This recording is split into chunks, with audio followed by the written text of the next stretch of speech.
आज हमारे साथ हैं पंडित राजकुमार रावत जी सरकार। तो आज पंडित जी बताएंगे कि वास्तु पूजा क्यों की जाती है और कैसे इसकी कथा क्या है और ये किस तरीके से की जाती है, वो आपको अवगत कराएंगे। जी पंडित जी। श्री गणेशाय नमः। वास्तुपुरुषाय नमः।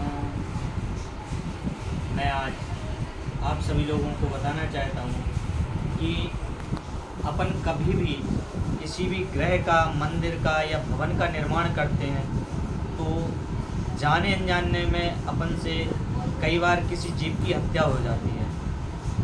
तो उसके प्रायश्चित के लिए और दूसरी चीज़, एक कथा आती है वास्तु पुरुष भगवान के लिए कि वास्तु पुरुष पूजन क्यों की जाती है। तो एक बार क्या हुआ था कि भगवान शंकर युद्ध कर रहे थे, तो उसी युद्ध के दौरान भगवान शंकर के तन में पसीना आया, उन्हें निकाल करके ज़मीन पर फेंका तो उससे राक्षस उत्पन्न हुए। तो भगवान शंकर युद्ध कर करके और जिनका संहार करते जा रहे थे, वो राक्षस उन दैत्यों का भक्षण करते जा रहे थे। युद्ध समाप्त हो गया, लेकिन जो भगवान शंकर के पसीने से उत्पन्न दैत्य थे उनकी तृष्णा शांत नहीं हुई। तो उनने क्या किया कि सृष्टि पर आक्रमण कर दिया, सृष्टि के जीवित लोगों को, जीवों को भक्षण करना स्टार्ट कर दिया। तो 84 जो देवता हैं उन्होंने ज़मीन पर उनको उल्टा लिटा करके और उनके ऊपर पैर रख दिया। इसीलिए वास्तु पुरुष भगवान का जब पूजन होता है तो उसमें 84 देवताओं का ही पूजन होता है। फिर उसके बाद में वह सभी देवता भगवान शंकर के पास पहुँचे और बोलने लगे कि हे प्रभु, ऐसे में तो पूरी सृष्टि का विनाश हो जाएगा। और राक्षस भगवान से बोलने लगे कि प्रभु, हम आप ही के पुत्र हैं, आपके ही द्वारा हम उत्पन्न हुए हैं। यदि आप ही हमारे तृष्णा शांत नहीं कर पाएंगे तो कौन करेगा।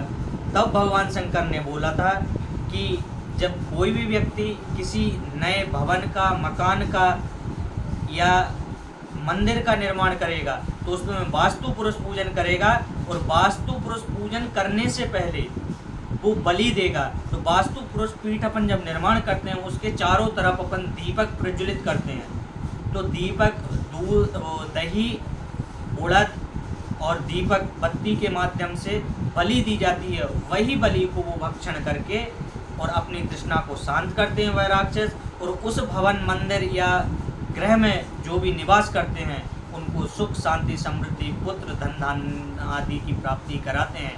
ऐसी भगवान की कथा आती है। इस प्रकार से वास्तु पुरुष भगवान की पूजन की जाती है। कितना समय लगता है पंडित जी वास्तु पूजन अगर विधिवत कराई जाए तो?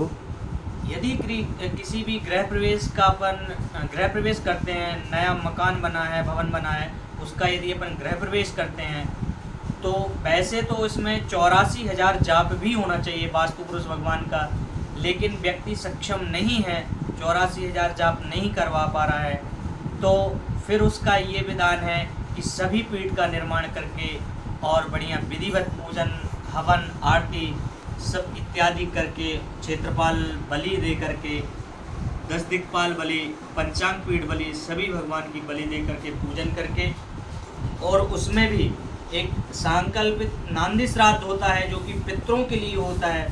वह भी किसी भी पूजन करने से पहले हमेशा करना चाहिए।